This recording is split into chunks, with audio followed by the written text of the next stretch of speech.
Това видео е за всеки, който се оплаква, че няма резултати във фитнеса.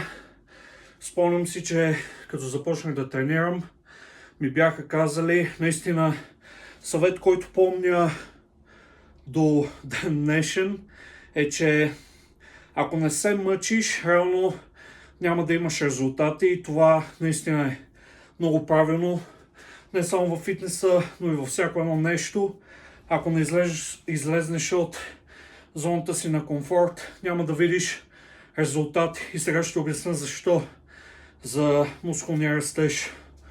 И току-що приключих серия, за това дишам така.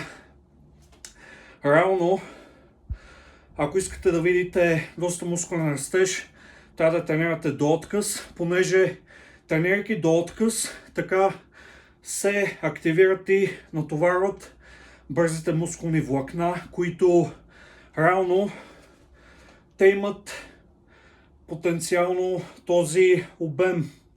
Реално бавните мускулни влакна, те нямат този потенциал за растеж и за обем. Та реално, ако тренирате вече от няколко месеца, тези бавни мускулни влакна няма да пораснат повече, разчитате само на бързите.